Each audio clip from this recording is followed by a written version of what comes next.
जय हिंद दोस्तों, स्वागत है आपका इस स्पेशल सेशन में। तो आप सब कैसे हैं? मैं उम्मीद करता हूं अच्छे होंगे, स्वस्थ होंगे, मस्त होंगे। नमस्कार आप सबको हृदय से मेरा नमस्कार। तो चलिए आज हम लोग बिना समय गवाए जो है वो सीधा प्रश्नों पे आते हैं और प्रश्नों को हल करने का प्रयास करते हैं। सेशन थोड़ा क्या होगा कि हो सकता है आपको छोटा लगे, लेकिन मैं प्रश्नों को ज्यादा से ज्यादा हल कराने का प्रयास करूंगा। क्लियर है आप सब? क्लियर है? चलिए तो आज का पहला प्रश्न क्या है? राष्ट्रपति का रिक्त स्थान भर लिया जाना चाहिए। राष्ट्रपति का रिक्त स्थान भर लिया जाना चाहिए कितने दिनों में? 90 दिनों में, 6 माह में, या फिर 9 माह में, या फिर 1 वर्ष में? 90 दिनों में, 6 माह में, या फिर 9 माह में, 1 वर्ष में? जल्दी उत्तर दीजिए। जबरदस्त उत्तर दीजिए। जबरदस्त। क्या देखेंगे आप? 6 माह में आप देखेंगे राष्ट्रपति का रिक्त स्थान क्या हो जाना चाहिए? भर दिया जाना चाहिए। और आप क्या लिखेंगे? आप लिखेंगे राष्ट्रपति न हो तो उसके कार्य कार्यान्वयन, उसके कार्यभार कौन संभालता है? उसके कार्यभार कौन संभालता है? तो आप कहेंगे उपराष्ट्रपति। कौन? उपराष्ट्रपति। और उपराष्ट्रपति न हो तब फिर कौन देखता है? तब आप कहेंगे सर्वोच्च न्यायालय का न्यायाधीश। कौन देखेगा? सर्वोच्च न्यायालय का न्यायाधीश। सर्वोच्च न्यायालय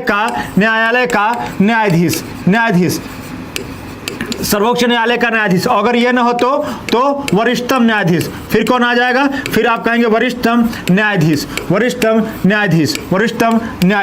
ठीक है? चलिए नमस्कार सबको मेरा हृदय से नमस्कार। एक बार सेशन को शेयर करिए, कर दीजिए, लाइक कर दीजिए। चलिए बस बने रहिए। देखिए अगर एक बार व्हाट्सएप स्टेटस लगा के आपको इसको शेयर कर दीजिए। चलिए धन्यवाद। चलिए जल्दी क्वेश्चन को हल करेंगे, जल्दी प्रश्नों को हल करेंगे और देखेंगे प्रश्नों को ज्यादा से ज्यादा सॉल्व करने का क्या करेंगे? प्रयास करेंगे। आगे चला जाए। चलिए अगला प्रश्न देखते हैं क्या कह रहा है। एक्सप्लेनेशन कह रहा है कि संविधान के अनुच्छेद 62 के अनुसार राष्ट्रपति की पदावधि की समाप्ति हुई। रिक्ति को भरने के लिए क्या निर्वाचन पदावधि की समाप्ति से पहले ही पूर्ण कर लिया जाएगा। अनुच्छेद 62 के अनुसार क्या कह रहा है? यदि रिक्ति राष्ट्रपति की मृत्यु त्याग पत्र या पद से हटाए जाने के कारण हुई है तो उसके रिक्ति को भरने के लिए निर्वाचन रिक्त होने की तारीख के पश्चात यथाशीघ्र कितना? 6 माह बीतने से पहले किया जाएगा। कितना? 6 माह बीतने से पहले किया जाएगा। क्लियर है आप सब? क्लियर है? चलिए अगला प्रश्न देखते हैं।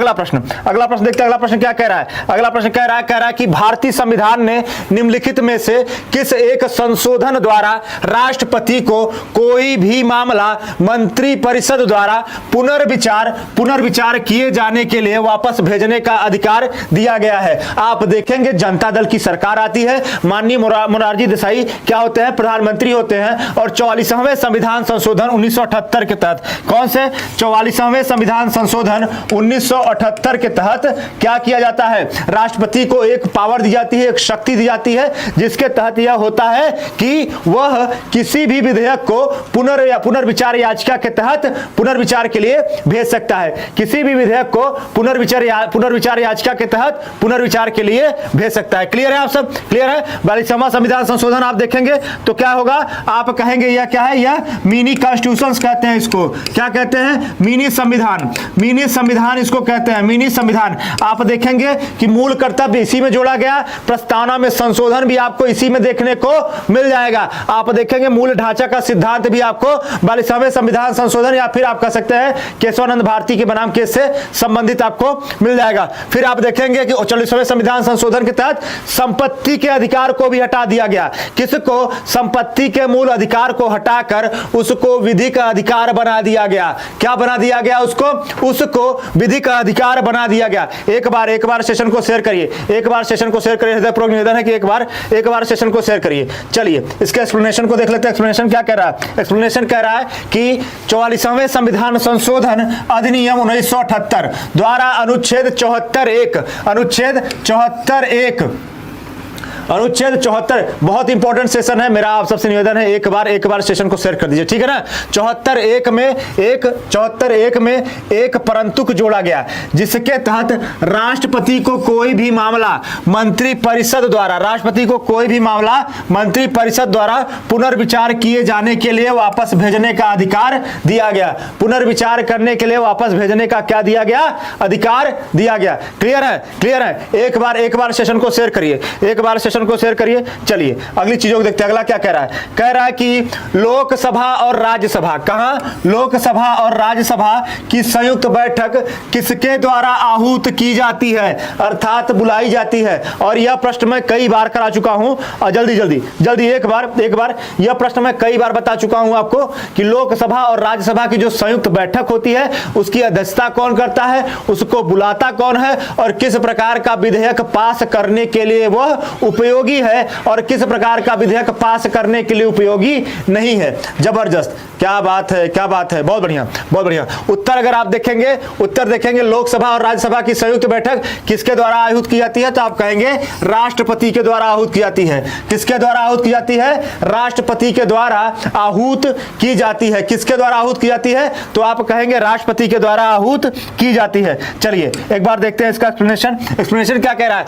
संविधान के अनुच्छेद 108 के तहत किसी विधेयक पर दोनों सदनों के मध्य गतिरोध की स्थिति में लोकसभा और राज्यसभा की संयुक्त बैठक राष्ट्रपति द्वारा आहूत की जा सकती है। किसके द्वारा? राष्ट्रपति द्वारा आहूत की जा सकती है। बहुत इंपॉर्टेंट फैक्ट है, ठीक है। राष्ट्रपति द्वारा आहूत की जा सकती है तथा अनुच्छेद 118(4) के तहत दोनों सदनों की संयुक्त बैठक की अध्यक्षता कौन करता है? आप कहेंगे लोकसभा अध्यक्ष द्वारा किया जाता है। किसके द्वारा किया जाता है जी? लोकसभा अध्यक्ष द्वारा किया जाता है। किसके द्वारा? लोकसभा अध्यक्ष द्वारा किया जाता है। क्लियर है। चलिए अगला क्वेश्चन देखते हैं। अगला प्रश्न क्या कह रहा है? अगला प्रश्न कह रहा है भारत के राष्ट्रपति से संबंधित निम्नलिखित कथनों में से कौन सा एक कथन सही नहीं है? भारत के राष्ट्रपति से संबंधित निम्नलिखित कथनों में से कौन सा एक कथन सही नहीं है? आपको बताना है वह संसद का एक संगठक भाग है। दूसरा क्या रहा है? वह दोनों सदनों की चर्चा में भाग लेता है। बिल्कुल गलत, ठीक है। वह दोनों सदनों की चर्चा में भाग लेता है। वह प्रत्येक वर्ष दोनों सदनों की संयुक्त बैठक को संबोधित करता है। और दूसरा क्या करा? वह किन्हीं परिस्थितियों में अध्यादेश लागू कर सकता है। चलिए एक बार सेशन को शेयर करिए। जबरदस्त। आप देखेंगे वह किन्हीं परिस्थितियों में अध्यादेश लागू कर सकता है। अर्थात आपका उत्तर क्या हो गया? उत्तर हो गया बी की वह दोनों सदनों की चर्चा में राष्ट्रपति भाग लेते हुए नहीं दिखेगा। दोनों सदनों की चर्चा में राष्ट्रपति भाग लेते हुए नहीं दिखेगा। चलिए देखते हैं इसका डिटेल क्या कहता है कि भारतीय संविधान के अनुच्छेद 79 के अंतर्गत भारत का राष्ट्रपति संसद का एक संगठक भाग है। अनुच्छेद 86(1) के तहत वह प्रत्येक वर्ष के प्रथम सत्र के प्रारंभ में दोनों सदनों की संयुक्त बैठक को संबोधित करता है। दोनों सदनों की संयुक्त बैठक को क्या करता है? संबोधित करता है, अर्थात आप अपना अभिभाषण देता है। फिर क्या कह रहा है कि तथा वह संविधान के अनुच्छेद 123 के तहत क्या कर सकता है? विशेष परिस्थितियों में अध्यादेश जारी कर सकता है। क्या कर सकता है? अध्यादेश जारी कर सकता है, परंतु वह दोनों सदनों की चर्चा में भाग नहीं लेता। क्या करता है? दोनों सदनों की चर्चा में भाग नहीं लेता। अर्थात अगर आप देखेंगे अध्यादेश भी जारी करता है और क्या कहेंगे कि संबोधित भी करता है। दोनों सदनों की संयुक्त बैठक को क्या करता है? संबोधित भी करता है। और संसद का अगर आप निर्माण देखेंगे, किसका? संसद का निर्माण देखेंगे तो लोकसभा, राज्यसभा और राष्ट्रपति, से मिलकर ही संसद का निर्माण होता है। किसका निर्माण होता है? संसद का निर्माण होता है। क्लियर है? आप सब क्लियर है? चलिए अगला अगला प्रश्न क्या कह रहा है? कह रहा है कि एक विधेयक जो संसद में प्रस्तुत किया जाता है कौन सी क्रिया बाद अधिनियम बन जाता है? एक विधेयक जो संसद में प्रस्तुत किया जाता है कौन सी क्रिया बाद अधिनियम बन जाता है? कौन सी क्रिया बाद अधिनियम बन जाता है? जब वह संसद के दोनों सदनों द्वारा पारित हो जाता है। जब वह संसद के दोनों सदनों द्वारा पारित हो जाता है। जब राष्ट्रपति अपनी सहमति दे देता है। जब राष्ट्रपति अपनी सहमति दे देता है। जब प्रधानमंत्री इस पर हस्ताक्षर कर देता है। जब प्रधानमंत्री इस पर क्या करता है? हस्ताक्षर कर देता है। क्लियर है आप? क्लियर है? फिर क्या कह रहा है? जब सर्वोच्च न्यायालय इसे केंद्रीय संसद अधिकार क्षेत्र में होना घोषित करता है। तो आप सब जानते हैं कि कोई भी विधेयक हो, अगर वह लोकसभा राज्यसभा से पास हो गया है तो वह विधेयक तब तक अधिनियम नहीं बन सकता जब तक कि उस पर राष्ट्रपति अपनी सहमति नहीं दे देता, अर्थात हस्ताक्षर नहीं कर देता। जब तक कि राष्ट्रपति उस पर अपनी सहमति नहीं दे देता या फिर हस्ताक्षर नहीं कर देता। चलिए धन्यवाद। एक बार सेशन को शेयर कर दीजिए। एक बार सेशन को शेयर करिए। आप सबसे सबने निवेदन है कि एक बार सेशन को शेयर कर दीजिए। चलिए अगला देखते हैं। अगला प्रश्न देखते हैं, इसके डिटेल को देखते हैं। डिटेल क्या कह रहा है? डिटेल कह रहा है कि संविधान के अनुच्छेद 111 में विधेयकों पर राष्ट्रपति की अनुमति से संबंधित उपबंध है। राष्ट्रपति की अनुमति से संबंधित उपबंध है। एक विधेयक जो संसद में प्रस्तुत किया जाता है वह एक विधेयक जो संसद में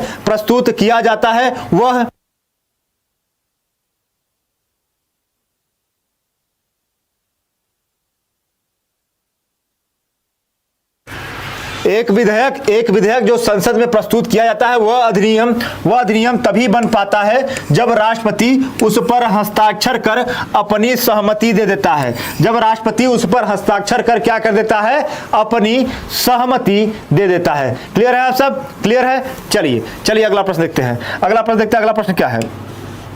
अगला प्रश्न देखिए, मैं थोड़ा फास्ट चल रहा हूं। मैं आपसे कह रहा हूं मैं थोड़ा फास्ट चल रहा हूं। फास्ट चलने का मतलब यह है कि सेशन थोड़ा छोटा होगा, ठीक है ना, लेकिन ज्यादा से ज्यादा प्रश्नों को हल करना है, ठीक है ना?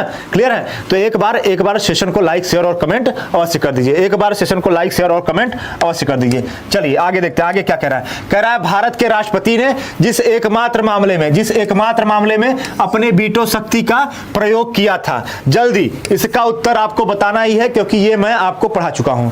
ये चीज मैं आपको पढ़ा चुका हूं कि भारत के राष्ट्रपति ने जिस एकमात्र मामले में अपनी वीटो शक्ति का प्रयोग किया था, अर्थात पॉकेट वीटो का प्रयोग किया था। किसका? पॉकेट वीटो का प्रयोग किया था। किसने प्रयोग किया था? तो आप कहेंगे ज्ञानी जैल सिंह ने इसका प्रयोग किया था। किसने प्रयोग किया था? तो आप कहेंगे ज्ञानी जैल सिंह ने इसका प्रयोग किया था। उस समय सरकार किसकी थी? उस समय राजीव गांधी की सरकार थी। किसकी सरकार देखने को मिलेगी आपको? राजीव गांधी की सरकार देखने को मिलेगी। और कौन सा विधेयक था? तो आप कहेंगे भारतीय डाकघर संशोधन विधेयक।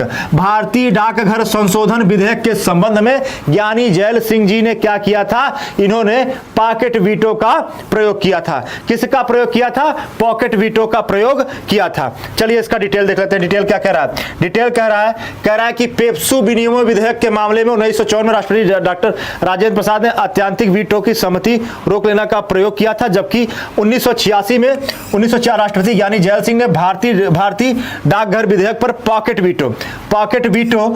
वीटो का प्रयोग किया। अत्यंतिक वीटो मंत्रिपरिषद की इच्छाधीन होता है, अतः पॉकेट वीटो ही स्वेच्छा से किया गया माना जाएगा। क्या माना जाएगा? पॉकेट वीटो ही स्वेच्छा से किया गया माना जाएगा। तो सही उत्तर क्या होगा? सही उत्तर आपका हो जाएगा सी, अर्थात डाक संशोधन विधेयक अधिनियम। डाक संशोधन विधेयक 1986। आगे चला जाए। चलिए अगला प्रश्न देखते हैं। अगला प्रश्न क्या कह रहा है? अगला प्रश्न कह रहा है निम्न में से किस राष्ट्रपति ने एक शक्ति का प्रयोग किया था? किस राष्ट्रपति ने एक शक्ति का प्रयोग किया था जिसे संवैधानिक शब्दावली में जेबी निषेधाधिकार कहा जाता है? जेबी निषेधाधिकार कहा जाता है। सेम चीज है, आपको बस राष्ट्रपति का नाम देना है। आपको क्या देना है? बस राष्ट्रपति का नाम देना है, और मैं जानता हूं कि आप तुरंत उत्तर दे देंगे। क्या बात है? चलिए जबरदस्त। जबरदस्त जबरदस्त। तो कौन थे? आप कहेंगे ज्ञानी जैल सिंह जी थे। कौन थे? ज्ञानी जैल सिंह जी थे। और कौन सा विधेयक था? तो कहेंगे डाक संशोधन विधेयक 1986। डाक संशोधन विधेयक, डाक संशोधन विधेयक 1986।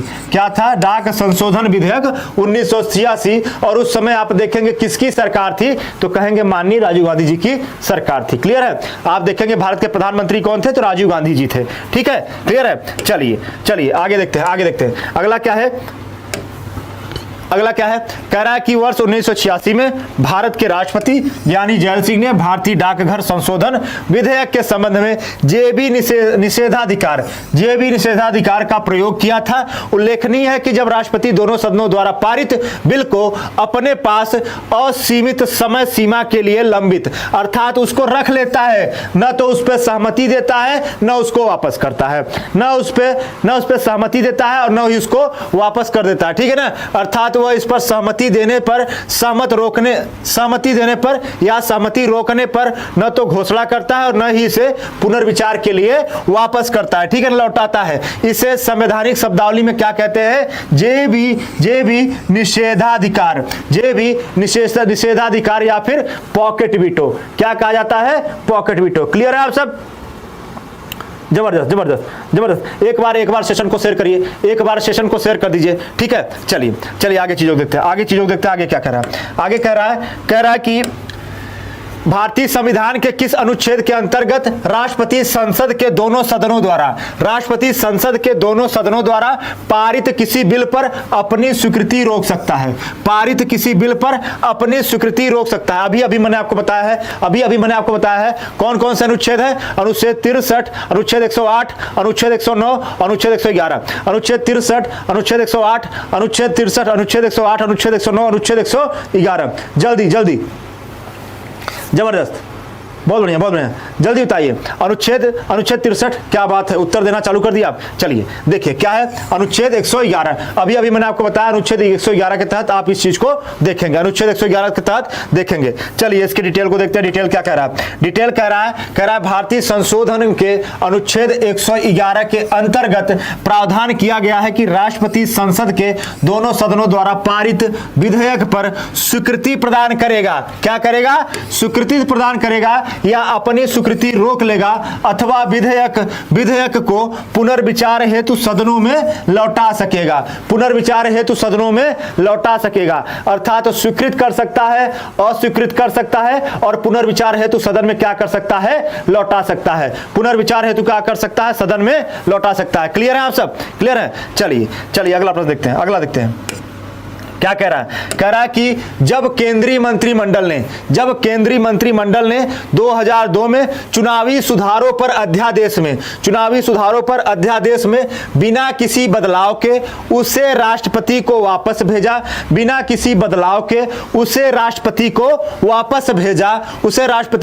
भेजा, तब राष्ट्रपति ने भारतीय संविधान के कौन से अनुच्छेद के अंतर्गत उसे अपनी सहमति दी? भारतीय संविधान के कौन से अनुच्छेद के तहत उसे अपनी सहमति दी? अनुच्छेद 121, अनुच्छेद 142, अनुच्छेद 123 और अनुच्छेद 124। जल्दी अनुच्छेद 121, 142, 123 और 124। क्या कह रहा है? जब केंद्रीय मंत्रिमंडल ने 2002 में चुनावी सुधारों पर अध्यादेश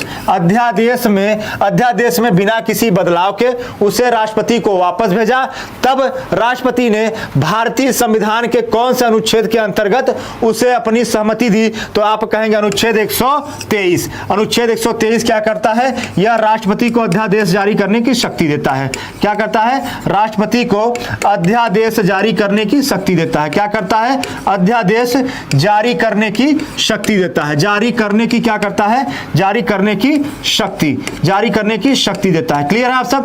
अध्यादेश जारी करने की क्या करता है? शक्ति देता है। क्लियर है आप सब? एक बार सेशन को शेयर करिए, चलिए चलिए इसका डिटेल देख लेते हैं। डिटेल में क्या कह रहा है? डिटेल में कह रहा है कि अनुच्छेद 123 राष्ट्रपति की अध्यादेश जारी करने संबंधी शक्तियों का वर्णन करता है। क्या? अध्यादेश जारी करने संबंधी शक्तियों का क्या कर रहा है? वर्णन करता है। क्या करता है? वर्णन करता है। चलिए चलिए अगला प्रश्न देखते हैं। अगला प्रश्न देखते हैं। अगला प्रश्न क्या कह रहा है? अगला प्रश्न कह रहा है कि संविधान के किस अनुच्छेद के अंतर्गत, संविधान के किस अनुच्छेद के अंतर्गत भारत के राष्ट्रपति को अध्यादेश जारी करने की शक्ति प्रदान है? संविधान के किस अनुच्छेद के अंतर्गत भारत के राष्ट्रपति को अध्यादेश जारी करने की शक्ति प्रदान है? अध्यादेश जारी करने की शक्ति प्रदान है। अनुच्छेद 360, अनुच्छेद 122, अनुच्छेद 200, अनुच्छेद 356, अनुच्छेद 360, अनुच्छेद 122। चलिए जबरदस्त जबरदस्त जबरदस्त। तो आप देखेंगे अनुच्छेद 122 ये क्या है? ये गलत है। यहाँ पर अनुच्छेद 123 होना चाहिए। क्या होना चाहिए? अनुच्छेद 123 होना चाहिए और यही क्या होगा? यही सही होगा। एक्सप्लेनेशन को देखेंगे हम। आप एक्सप्लेनेशन को देखेंगे। एक्सप्लेनेशन क्या है?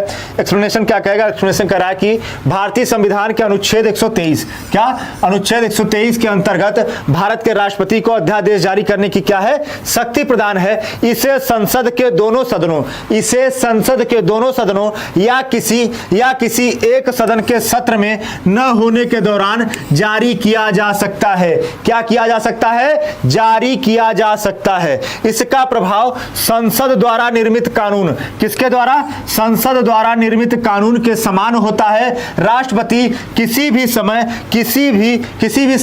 किसी अध्यादेश को वापस ले सकता है। राष्ट्रपति किसी भी समय किसी अध्यादेश को क्या कर सकता है? वापस ले सकता है। क्लियर है आप सब? क्लियर है? एक बार सेशन को शेयर करिए। एक बार सेशन को शेयर करिए। जबरदस्त। एक बार सेशन को शेयर करिए। चलिए चलिए आगे प्रश्न देखते हैं। आगे क्या कह रहा है? आगे कह रहा है कि राष्ट्रपति द्वारा जारी एक अध्यादेश संसद के सत्र शुरू होने के बाद कितने समय तक रखा जाना आवश्यक है? बहुत इंपॉर्टेंट क्वेश्चन है और मैं आपको यह बता चुका हूं। ठीक है, मैं आपको यह बता चुका हूं कि आप जानते हैं कि कितने समय तक अध्यादेश जो है उसकी अहमियत बनी रह सकती है। राष्ट्रपति द्वारा जारी एक अध्यादेश संसद के सत्र शुरू होने के बाद कितने समय तक रखा जाना आवश्यक है? कितने समय तक रखा जाना आवश्यक है? 1 माह, 6 सप्ताह, 8 सप्ताह या फिर 6 माह? 1 माह, 6 सप्ताह, 8 सप्ताह या फिर 6 माह? 1 माह, 6 सप्ताह या फिर 8 सप्ताह या फिर 6 माह? तो इसका सही उत्तर क्या है? सही उत्तर है 6 सप्ताह। सही उत्तर क्या है? 6 सप्ताह। ठीक है, क्लियर है आप सब? क्लियर है? चलिए चलिए इसका एक्सप्लेनेशन देख लेते हैं। एक्सप्लेनेशन क्या कह रहा है? कह रहा है अनुच्छेद 123(2), अनुच्छेद 123(2) क के अनुसार राष्ट्रपति द्वारा जारी अध्यादेश को संसद के सत्र शुरू होने के 6 सप्ताह के अंदर अनुमोदित होना चाहिए। अर्थात ये क्या है? ये आप देखेंगे इंपॉर्टेंट है कि अर्थात उसकी सीमा कितना, समय सीमा कितनी है? तो समय सीमा आप कहेंगे अगर संसद सत्र शुरू हो गया है तो अधिकतम उसके 6 सप्ताह तक क्या है? वैलिड माना जाएगा। उसके बाद वह क्या हो जाएगा? अगर बीच में पास होता है तो वैलिड रहेगा, नहीं तो वो पूरी तरह इनवैलिड माना जाएगा। क्या माना जाएगा? इनवैलिड माना जाएगा। चलिए अगला देखते हैं। अगला प्रश्न क्या कह रहा है? अगला प्रश्न कह रहा है निम्नलिखित में से राष्ट्रपति किसकी नियुक्ति करता है? राष्ट्रपति किसकी नियुक्ति करता है? भारत का महान्यायवादी का, नियंत्रक महालेखा परीक्षक का, या फिर एक राज्य के राज्यपाल का, या उपरोक्त सभी का? तो कह रहा है राष्ट्रपति किसकी नियुक्ति करता है? राष्ट्रपति किसकी नियुक्ति करता है? तो आप देखेंगे भारत के महान्यायवादी को भी शपथ वही दिलाएगा, सीएजी को भी शपथ वही दिलाएगा और राज्यपाल को भी शपथ कौन दिलाता है? भारत का राष्ट्रपति ही उसको शपथ दिलाता है। क्लियर है? भारत का राष्ट्रपति ही उसको क्या दिलाता है? उसको शपथ दिलाता है। तो आपका सही उत्तर क्या हो गया? सही उत्तर हो गया उपरोक्त सभी। सही उत्तर क्या हो गया? उपरोक्त सभी। सही उत्तर क्या हो गया? उपरोक्त सभी। चलिए इसका एक्सप्लेनेशन को देखते हैं। एक्सप्लेनेशन को देखते हैं। एक्सप्लेनेशन क्या कहता है? एक्सप्लेनेशन कह रहा है कि एक्सप्लेनेशन कह रहा है कि राष्ट्रपति संविधान के अनुच्छेद 76 के अनुसार भारत के महान्यायवादी, अनुच्छेद 148 के अनुसार नियंत्रक में महालेखा परीक्षक,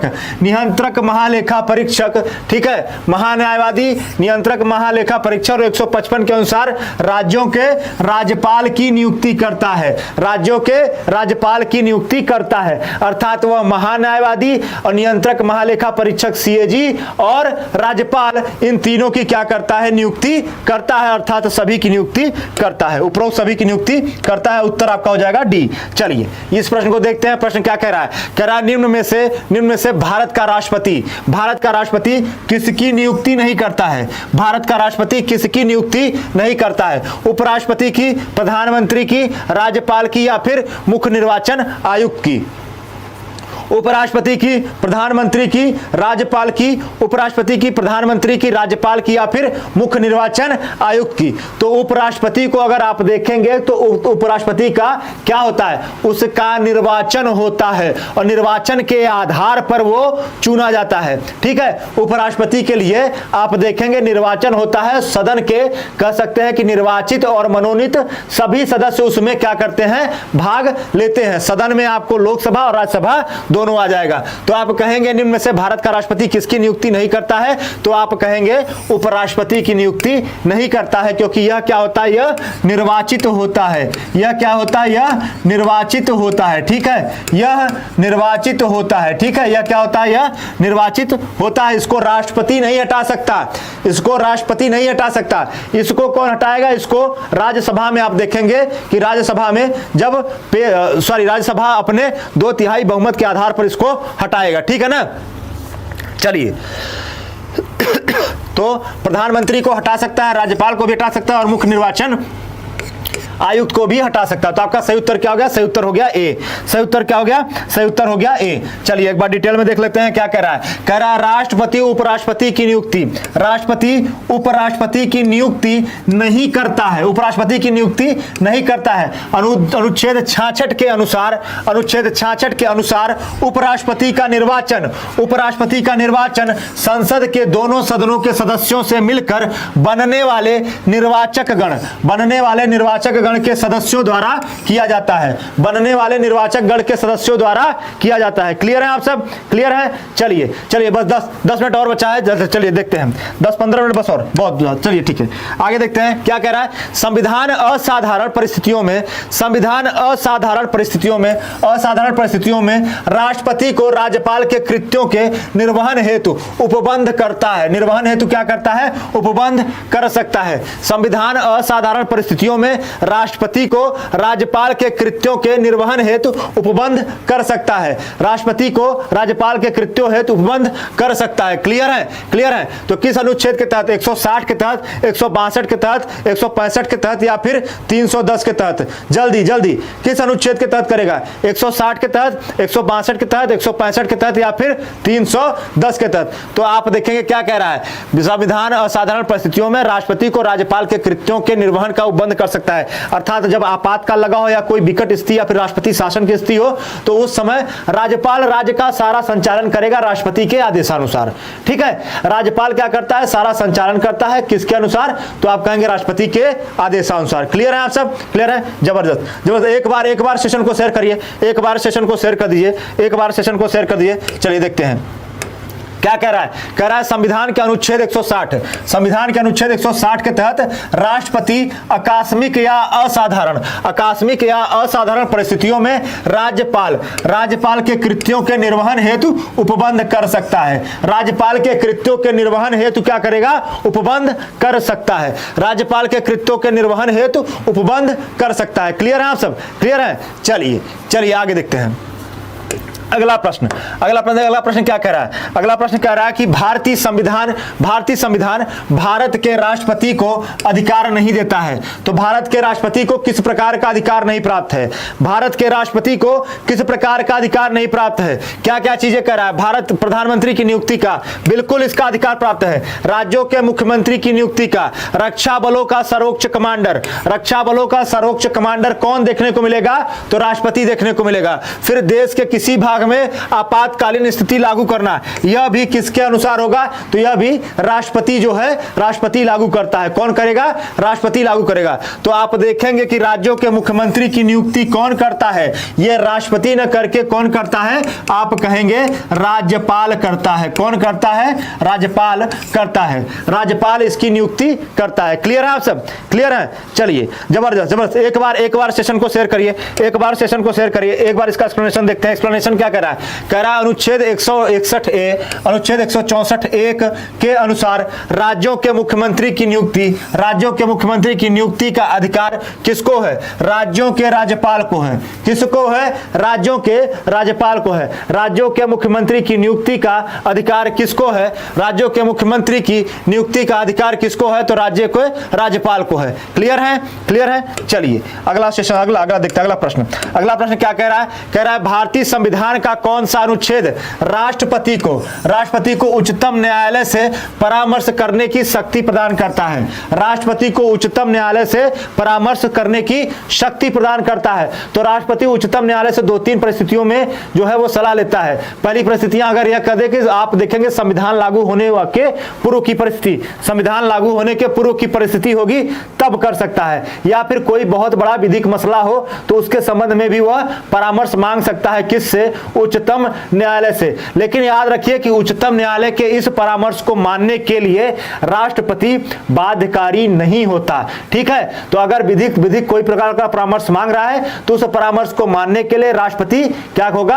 राष्ट्रपति बाध्यकारी नहीं होगा। क्लियर है आप सब? क्लियर है? जबरदस्त। जो एक बार सेशन को शेयर करिए। ठीक है, तो कौन सा अनुच्छेद के तहत? अनुच्छेद 129, अनुच्छेद 132, अनुच्छेद 143, अनुच्छेद 32, अनुच्छेद 129, अनुच्छेद 132, अनुच्छेद 143, अनुच्छेद 32। जबरदस्त। जल्दी तो आप कहेंगे किस अनुच्छेद के तहत? अनुच्छेद 143 के तहत। अनुच्छेद 143 के तहत, क्योंकि 32 आप देखेंगे क्या है? संवैधानिक उपचारों का अधिकार है। क्या है? संवैधानिक उपचारों का अधिकार आपको देखने को मिलेगा। चलिए एक बार डिटेल में देखते हैं, डिटेल में इसकी परिचर्चा देखते हैं क्या है। भारतीय संविधान का अनुच्छेद 143 राष्ट्रपति को विधि या तथ्य के व्यापक महत्व के प्रश्न के संदर्भ में उच्चतम न्यायालय से परामर्श की क्या करता है? शक्ति प्रदान करता है। परामर्श की क्या करता है? शक्ति प्रदान करता है। मेरा आप सबसे निवेदन है कि एक बार प्ले स्टोर पर जाकर आप सब जिन्होंने भी अभी तक एग्जामपुर ऑफिशियल ऐप डाउनलोड नहीं किया है, please Exampur official app download कर लीजिएगा। और उसके बाद आप क्या देखेंगे? फ्री कोर्सेज देखेंगे। फ्री कोर्सेज के बाद अपने चैनल पे जाइएगा, वहां पे टीचर का फोटो दिखेगा। टीचर के फोटो के नीचे अगर क्लिक करेंगे, टीचर के फोटो पर क्लिक करेंगे तो सारी क्लासेस आपको दिख जाएंगी और क्लासेस के नीचे पीडीएफ आपकी लगी हुई है। तो प्लीज आपसे निवेदन है कि एक बार एग्जामपुर ऑफिशियल ऐप डाउनलोड कर लीजिए। ठीक है ना? चलिए आगे चीजें देखते हैं। आगे क्या है? आगे कह रहा है कि भारत के राष्ट्रपति की शक्तियों के बारे में निम्नांकित में से कौन सा एक सही नहीं है? भारत के राष्ट्रपति की शक्तियों के बारे में निम्नांकित में से कौन सा एक सही नहीं है? क्या कह रहा है? कह रहा है राष्ट्रपति को सर्वोच्च न्यायालय के परामर्श को स्वीकार करना चाहिए। राष्ट्रपति को सर्वोच्च न्यायालय के परामर्श को क्या करना चाहिए? स्वीकार करना चाहिए। फिर क्या कह रहा है? आपातकालीन शक्तियां। फिर क्या कह रहा है? राज्यों में राष्ट्रपति शासन को आगे बढ़ाने की शक्ति। और लास्ट में क्या कह रहा है? राष्ट्रपति सर्वोच्च न्यायालय के परामर्श को स्वीकार अथवा अस्वीकार कर सकता है। स्वीकार अथवा अस्वीकार कर सकता है। तो आपसे कह रहा है कौन सा सही नहीं है? कौन सा सही नहीं है? जबरदस्त। कौन सा सही नहीं है? तो अभी मैंने आपसे बताया कि अगर सर्वोच्च न्यायालय का न्यायाधीश किसी प्रकार का परामर्श देता है तो यह किसके ऊपर? यह राष्ट्रपति के ऊपर निर्भर करता है कि राष्ट्रपति उसे मानता है या फिर नहीं मानता। यह किसके ऊपर निर्भर करता है? यह राष्ट्रपति के ऊपर निर्भर करता है कि राष्ट्रपति उसको मानता है कि नहीं मानता। क्लियर है सब? यह राष्ट्रपति के ऊपर निर्भर करता है कि राष्ट्रपति उसको मानता है कि नहीं मानता। तो आप देखेंगे सही उत्तर क्या हो गया आपका? सही उत्तर हो गया ए। सही उत्तर क्या हो गया? सही उत्तर हो गया आपका ए। चलिए एक्सप्लेनेशन को देखते हैं। एक्सप्लेनेशन क्या कह रहा है? एक्सप्लेनेशन कह रहा है संविधान के अनुच्छेद 143 के तहत राष्ट्रपति को सर्वोच्च न्यायालय से किसी विषय पर परामर्श प्राप्त करने की शक्ति है। परंतु उस पर परामर्श को स्वीकार करने की बाध्यता नहीं है। क्लियर है आप सब? तो देखेंगे संविधान के अनुच्छेद 143 के तहत राष्ट्रपति को सर्वोच्च न्यायालय से किसी विषय पर परामर्श प्राप्त करने की शक्ति है, परंतु उस पर परामर्श को स्वीकार करने की बाध्यता नहीं है। किसका? परामर्श को स्वीकार करने की बाध्यता नहीं है। क्लियर है आप सब? क्लियर है? परामर्श को स्वीकार करने की बाध्यता नहीं है। चलिए अगला प्रश्न देखते हैं। अगला प्रश्न क्या कह रहा है? कह रहा है कि संविधान के अनुसार निम्नांकित में से क्या शब्दशः भारत के राष्ट्रपति की शक्ति नहीं है? निम्नांकित में से क्या भारत के राष्ट्रपति की शक्ति नहीं है? भारत के राष्ट्रपति की शक्ति नहीं है। तो आपको बताना है अध्यादेशों का प्रख्यापन, उच्चतम न्यायालय से परामर्श करना, संसद के सदनों को संदेश भेजना या क्षमादान करना। तो आपको बताना है कि सही उत्तर क्या होगा। अध्यादेश का प्रख्यापन या फिर उच्चतम न्यायालय से परामर्श करना, अध्यादेश का प्रख्यापन या फिर उच्चतम न्यायालय से परामर्श करना, या फिर संसद के दोनों सदनों को संदेश भेजना या फिर क्षमादान करना। तो संसद के दोनों सदनों को संदेश भेजने का जो शक्ति है वो आप देखेंगे शब्दशः नहीं है। वो क्या है? शब्दशः नहीं है। डिटेल देख लिया जाए इसका एक्सप्लेनेशन। धन्यवाद। एक बार सेशन को शेयर करिए, आप सबसे हृदयपूर्वक निवेदन है कि एक बार सेशन को शेयर कर दीजिए, चलिए देखते हैं क्या है कि आप देखेंगे इसके एक्सप्लेनेशन को देखा जाए। एक्सप्लेनेशन क्या कह रहा है? कह रहा है कि संसद के सदनों को संदेश भेजना अनुच्छेद 86 के अंतर्गत राष्ट्रपति का अधिकार है। किसका? राष्ट्रपति का अधिकार है, राष्ट्रपति का। जबकि अनुच्छेद 72 क्षमादान करने की राष्ट्रपति की क्या है? शक्ति है। अनुच्छेद 123 क्या है? अनुच्छेद 123 है अध्यादेश निर्गत करने की राष्ट्रपति की शक्ति है। और अनुच्छेद 143 क्या कह रहा है? अनुच्छेद 143 कह रहा है कि उच्चतम न्यायालय से परामर्श करने की राष्ट्रपति की शक्ति शब्दशः शक्ति के रूप में उल्लेखन करता है। शब्दशः शक्ति के रूप में उल्लेखन करता है। क्लियर है? आप सब क्लियर है?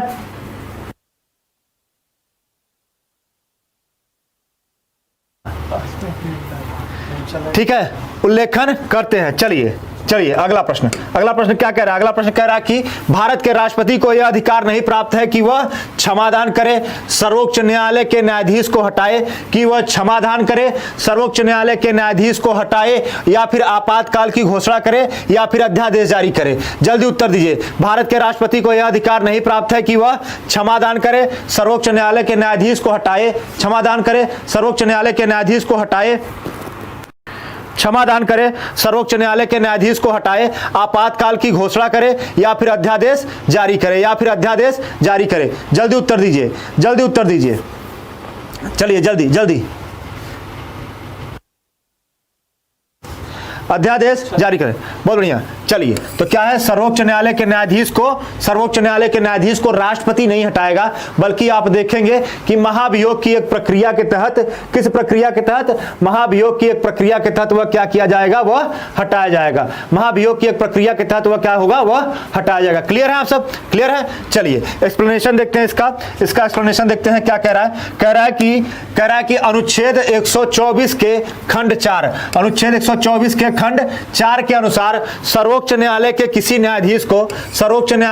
न्यायाधीश को उसके पद से तब तक हटाया नहीं जाएगा जब तक साबित कदाचार या असमर्थता के आधार पर ऐसे हटाए जाने के लिए संसद के प्रत्येक सदन द्वारा अपनी कुल सदस्य संख्या के बहुमत तथा उपस्थित और मत करने वाले सदस्यों के कम से कम 2/3 बहुमत द्वारा समर्थित समावेदन राष्ट्रपति के समक्ष उसी सत्र में रखे जाने पर राष्ट्रपति ने उसे हटाने का आदेश नहीं दे दिया। ठीक है, राष्ट्रपति ने उसे देखिए कितनी लंबी प्रक्रिया है। दोनों सदन में आप कहेंगे 2/3 बहुमत के आधार पर ही हटाया जा सकता है। ठीक है। चलिए आगे देखते हैं अगला प्रश्न देखते हैं। अगला प्रश्न क्या कह रहा है? अगला प्रश्न कह रहा है कि राष्ट्रपति की क्षमा आदि की शक्ति क्या है? राष्ट्रपति जो क्षमा करता है वो उसकी शक्ति क्या है? विधायी शक्ति है, न्यायिक शक्ति है, कार्यपालिका शक्ति है, या फिर इनमें से कोई नहीं है? तो राष्ट्रपति जो क्षमा करता है वो उसकी क्या है? राष्ट्रपति की क्षमा आदि की शक्ति क्या है? जल्दी बताइए, राष्ट्रपति की क्षमा आदि की शक्ति क्या है? जाहिर सी बात है वो क्षमा किसको कर रहे हैं? जो न्यायालय से दंड पा चुके हैं। तो जब क्षमा कर रहे हैं तो वो भी क्या है? एक न्यायिक शक्ति है। क्या है? एक न्यायिक शक्ति है। चलिए जबरदस्त। एक बार इसका एक्सप्लेनेशन देखते हैं। एक्सप्लेनेशन क्या कह रहा है? कह रहा है संविधान के अनुच्छेद 72 के तहत राष्ट्रपति को क्षमा आदि तथा कुछ मामलों में दंडादेश के निलंबन, परिहार या लघुकरण की न्यायिक शक्ति प्राप्त है। क्लियर है आप सब? कि न्यायिक शक्ति प्राप्त है। आगे चला जाए, चलिए अगला प्रश्न देखते हैं। अगला प्रश्न क्या कह रहा है? कह रहा है निम्नांकित में से किस प्रकार के प्राधिकार, धन्यवाद जबरदस्त, एक बार सेशन को शेयर करिए, ठीक है ना। चलिए, प्राधिकार भारत के राष्ट्रपति को प्राप्त है। क्या कह रहा है? कह रहा है वास्तविक और लोकप्रिय, औपचारिक और विधिक, राजनैतिक एवं नाममात्र, संवैधानिक और नाममात्र। क्या कह रहा है? वास्तविक और लोकप्रिय, औपचारिक और विधिक, राजनीतिक और नाममात्र, संवैधानिक और नाममात्र। नीचे दिए गए कूट का सही उत्तर चयन करना है। 1 3 2 3 1 4 और 2 4, 1 3 1 3 2 3 1 4 और 2 4। जल्दी उत्तर दीजिए, जबरदस्त, जल्दी उत्तर दीजिए। 1 3 1 3 1 3 2 3 1 4 और 2 4। जल्दी चलिए देखते हैं क्या है।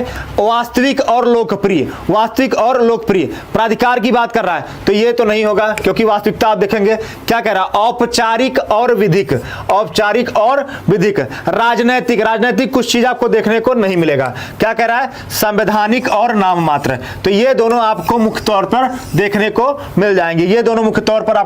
मिल जाएंगे, तो सही उत्तर क्या है आपका? सही उत्तर है डी। सही उत्तर क्या है? सही उत्तर है डी। एक्सप्लेनेशन को इसको देखते हैं, एक्सप्लेनेशन क्या कह रहा है?